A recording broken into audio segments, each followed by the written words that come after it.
Hello everybody, in today's video I'm going to be doing something a little bit fun and interesting, just silly to do, and I'm going to be using this kids activity book that I picked up from a dollar store. And what I'm going to do is I'm going to color in one of the pictures here. Just in here I'm going to go through this activity book for kids, and I'm just going to find one that's sort of calling out to me, and I'm going to do one of them for coloring in, because what I want to do is I'm going to just focus on trying to level up a little bit of my coloring skills. So what I think this was a cool, interesting, fun idea is I'm not so focused on the drawing and trying to get that right in this video, as I'm going to be focusing on the coloring itself. Plus there's also these fun little activities in here. And one thing, as I'm flicking through here, one video I could do maybe in the future is trying to recreate, as you can see here, this little picture of the Hulk from these squares here, seeing if I replicated that. Maybe that could be another fun future video. But for now, what I'm going to do is I'm going to flip through this book, pick out a picture that I feel like coloring in, and we're going to use that as our jumping off point to get into some coloring. Okay, so I flipped through the book and I found out the one I want to colour in, and that is going to be the Hulk here smashing through the ground. And the other thing I'm going to do is I'm going to stick to just using colouring in pencils. I think since it's a child's colouring in book, and I think that'd be the great opportunity to go with. So what we're going to do is start our colouring in here. And the first thing I noticed that while starting this colouring in book is these pages are extremely thin.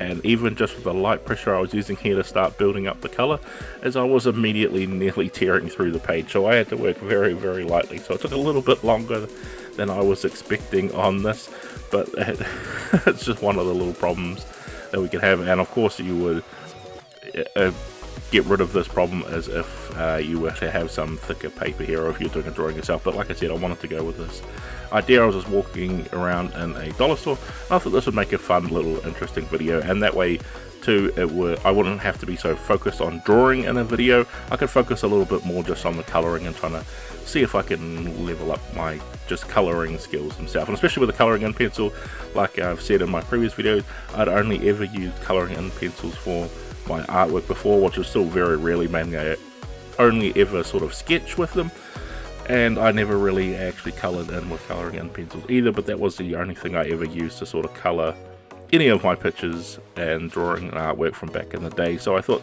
that'd be a fun thing to sort of learn how to use colouring in pencils a little bit more without having to worry about anything to draw on here. So as you can see, I'm just going through slowly building up the colour on the Hulk here, and just starting off with a mid-tone green. I think that's one of the things I've learned, is how to use different colours for different areas just over this very little time. And especially since I also do miniature painting, is some of those skills have transferred over into just doing artwork in general with your sort of base color, your shadow color, and your highlight. It really does help elevate pictures to the next level. So one of the things that just focusing on the actual coloring in itself is that using different colors to represent the shadows and the highlights is something that I never have really ever done before. When I was always coloring in the past, all I would either do is sort of just go a little bit lighter on the pencil, or go really dark on the pencil to try and get that color variation. But I actually found that, especially since I also do miniature painting as well, that using a different color for shadows and highlights can be really effective in giving you something really interesting to look at on your piece of artwork that you are doing.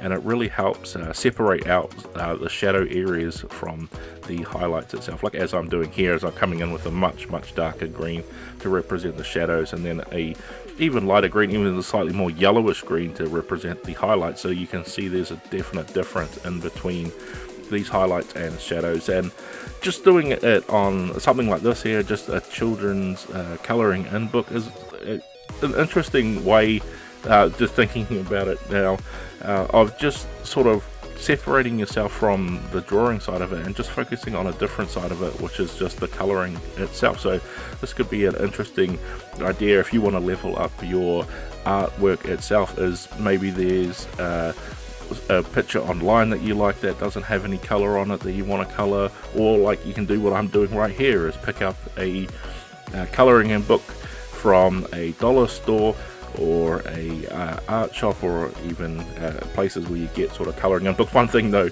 that I would say is maybe try and get a one with slightly better quality paper. I really wish I had have noticed how bad the quality of the paper was before I started, because I was sort of struggling with some of them when I was pressing a little bit harder. The pencil, it was very slightly starting to go through that page, so be super aware of that with very cheap colouring in books, is that the paper is a very, very thin quality. But you could also sort of trace over top of it even. That might have been a better thing to do, but I wanted to do this for the video to show off this kids activity book, so I thought that would be fun. And another thing too that I've also learnt just by doing art over the last little while and leveling up my art skills is sort of mixing colours too, as I would grab a bunch of different browns and mix them in with there as well, just giving some variety over the overall piece. So what I think I might do now is I might go into a little time lapse for a bit, just show you going in and just pop back in every now and again with some thoughts or ideas as I'm colouring this in and thinking as I'm doing here, to try and give you some other ideas on what was going through my head while colouring this piece.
So one other thing I noticed too when I was sort of gearing up for this video is that I realized that one big thing that has definitely come around is adult coloring in books. When I was going around having a look at this idea for the video, when I came up with it, there was actually a lot of adult coloring in books in the dollar store as well, and I had a look around a couple other stores. But one thing I noticed with the adult coloring in books is there these awesome intricate patterns and design, which were really cool, but not what I was trying to do sort of for, since I want to sort of work on character illustrations and things like that, creating environments and stuff like that. It's not really what I wanted to do, so I stuck with the only one I could find with sort of recognizable pictures and things like that was this one here of the Avengers. But there were some awesome ones for adults coloring on these really cool intricate designs. But one thing I did actually notice with the adult ones is they're very much about sort of putting a color in one place in a very sort of like thin area to create an overall interesting piece that's a lot of different colors, but not actually about coloring in itself and trying to enhance the picture that's already there. It's more of sort of just coloring between the lines to get this amazing picture out of it. Whereas what I'm trying to do here is I'm trying to take a basic sort of drawing and trying to enhance it as much as I can out of what I've got to work with here. And like I said, the page with its super thin paper was not helping me too much, but as you can see here too, I was also trying to add in some other little things like on the tanks here that the Hulk is flinging around. So I try to put some sort of camo design on here. I probably should have looked up what camo design sort of looked like, and I also only had a limited number of color in pencils, so that also contributed to what color these tanks and everything were. And also too, I wanted to make it just, rather than just painting it sort of green, it would coloring in it sort of green, it would very much look similar to the Hulk, and I wanted to separate it out a little bit, so that's why I went with this bluish green, this sort of turquoise colors, being a little bit more interesting. And then just doing things like this here, where it's shooting up and showing this effect coming in the ground, giving it different colors and tones to really help sell that this is a really immense strike on the ground. Just one of the cool things you can do by just coloring in something like that. So maybe you don't want to be a sort of character illustrator or artist like I'm trying to be, but maybe you just want to have some fun in coloring in certain pieces and trying to enhance them just with coloring. And it's a cool exercise whether you're doing any sort of art, is to work on the coloring, can really bring a basic piece to life with just coloring in itself without having any sort of added extra things and not worrying about any sort of extra stress put on you with if you were trying to draw this as well. So that's one interesting thing that you could pick up by doing, and being something really fun that you could do is just doing some interesting coloring jobs can really help sell and enhance a piece. But I think we're coming close to the end now, so let's see how that piece came out and try and get some good pictures of it, and hopefully you don't have to see too much of me fumbling around and trying to photograph around the little wears and tears on the picture. But let's go into those glamour shots, shall we? And there you have it. With all that complete, I have finished the colouring in of this picture of Hulk from this child's activity book that I picked up from the dollar store. So hopefully this video can give you some interesting ideas and inspiration, and maybe you too want to colour in and sort of level up some of your colouring skills without having the stress of trying to draw anything. Or maybe this might give you some inspiration, having a new fun hobby that you can do of taking these very simple basic pages from a colouring in book and livening them up and giving them some real interest and artistic sort of flair. So with all that, guys, I'd like to thank you all for watching, and I can't wait to see you all in the next video.